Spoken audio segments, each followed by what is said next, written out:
Putain, quelle belle photographie naturelle, mais putain, j'adore. La subtilité, j'apprécie plus son jeu, vraiment, ses palettes de jeu, ses propositions dans cette saison 2. Parfois, c'est subtil, hein. Il y en a qui grillent pas, ça fait penser à, je sais pas, Robert Pattinson. Il suffit que tu ne fasses pas attention, bah, par exemple, le grand public, il s'en bat les couilles de ses palettes de jeu. Je parle pas que sur The Batman, je parle sur de nombreux films, hein, sur ses autres films indés. Pareil pour Michael Keaton, ce qu'il pouvait proposer. C'est ça qui est bon, encore une fois, avec cette série. C'est que, voilà, même si je ne suis pas trop pris par le scénario, c'est pour ça, encore une fois, que je suis très curieux par rapport au bouquin. Voilà, malgré tout, vu l'excellent taf, en général, sur la plupart des corps de métier, il y a toujours de quoi, il y a toujours quelque chose à se mettre sous la dent. Moi, par exemple, clairement, c'est la direction artistique, la photographie, le gros taf sur les costumes, les décors, vraiment excellent, et la composition musicale, putain, c'est un régal quand même malgré tout. Hein. Et après, je comprends, si pour certains ça coche le 10 sur 10, même au niveau scénario, tant mieux. Après, vous le savez, hein, voilà, les prismes, chacun son prisme, il n'y a aucun souci, moi, très clairement, la série qui coche le 10 sur 10 sur tous ses corps de métier, forcément, c'est Andor. Ne coupez surtout pas, s'il vous plaît, continuez ce plan séquence, là.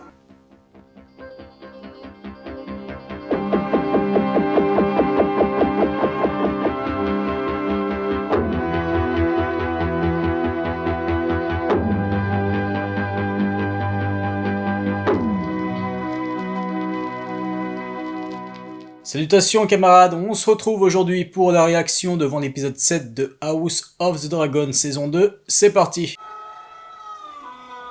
Putain, excellent sound design, vraiment. Les différents cris, à chaque fois, ils ont fait un bon taf dessus. Pour celles et ceux qui ont lu, dites-moi s'il y a autant une facilité scénaristique comme ça. Excellente phrase, excellente tirade, putain. Facilité scénaristique dans un sens, puisque voilà, il cherchait des dragonniers. Ça a échoué un petit peu, et direct après, voilà, l'autre dragon vient vers lui.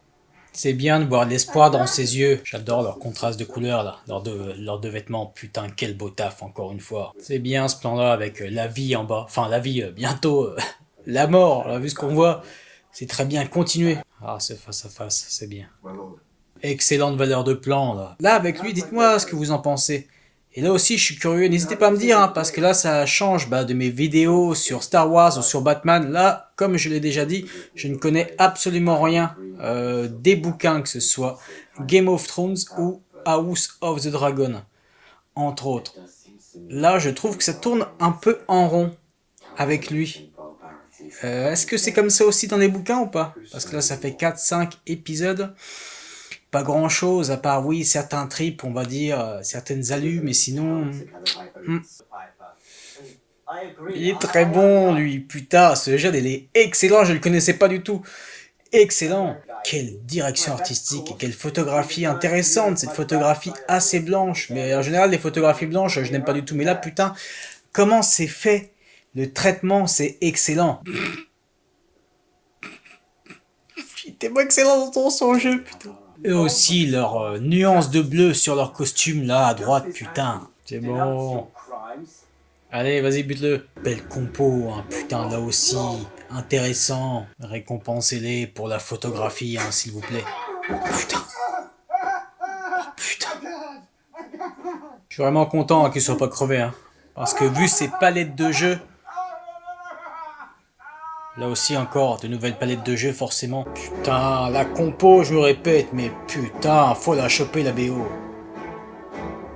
Écoutez-moi ces cordes. Je me demande, parmi tous les corps de métier de House of the Dragon, si ce n'est pas justement la composition musicale que j'apprécie le plus, vraiment. Ça me touche en plein cœur, vraiment.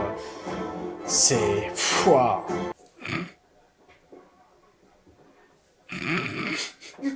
Direction acteur. Je pensais pas avoir les larmes aux yeux avec ces deux persos, putain. Ah merde, putain. Alors pourtant il y a des trucs bien plus touchants hein, qu'on a vu. Hein. Très bien, putain, quelle belle photographie naturelle, mais putain, j'adore. Putain, ça en fait. Elle aussi, son jeu, la subtilité, j'apprécie plus son jeu, vraiment, ses palettes de jeu. Ses propositions dans cette saison 2. Parfois c'est subtil, hein. Il y en a qui grillent pas, ça fait penser à, je sais pas, Robert Pattinson. Il suffit que tu ne fasses pas attention, par exemple le grand public il s'en bat les couilles de ses palettes de jeu. Je parle pas que sur The Batman, je parle sur de nombreux films, hein, sur ses autres films indés. Pareil pour Michael Keaton, ce qu'il pouvait proposer. J'aime beaucoup par contre. Hein.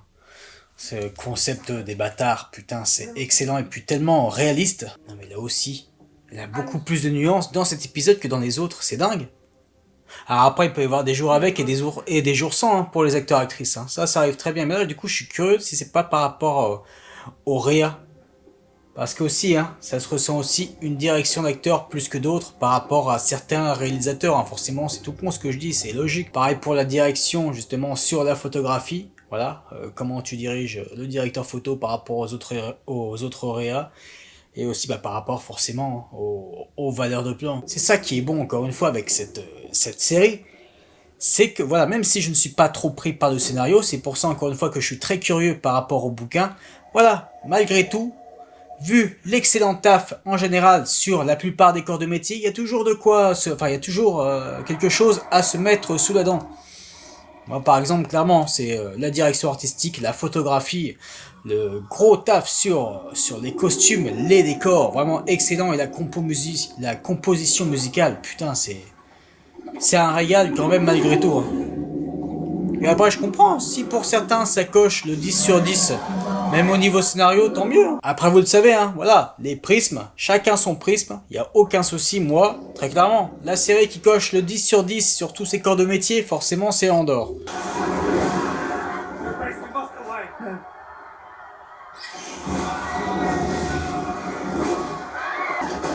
Oh, putain, quelle scène! Allez, il va bien y en avoir un, forcément, bah l'autre là, je retiens pas son nom, celui que j'appelle à chaque fois le charismatique. Un petit plan séquence, putain s'il vous plaît, un petit plan séquence, allez-y. Ils ont de quoi faire en plus, faire justement bah, des faux plans séquences avec les CGI, la caméra qui tourne, etc. Allez-y, un bon plan séquence. Allez, ne coupez surtout pas s'il vous plaît, continuez ce plan séquence là. Allez, encore, putain, c'est très bon. Et déjà, il avait une aura de dingue dès le début. Hein. Oh, ce plan-là, excellent. Même si bon, je suis tatillon hein, sur les CGI, hein, forcément, mais bon. Là, ça va, là. Ça continue encore, vraiment très bon. Voilà, c'est le genre de parti pris que j'apprécie. Oh putain, il peut pas crever. Vu là comment il flippe et qui sait qui va y passer, je pense que là, justement, c'est pour nous surprendre, entre guillemets. Oh putain.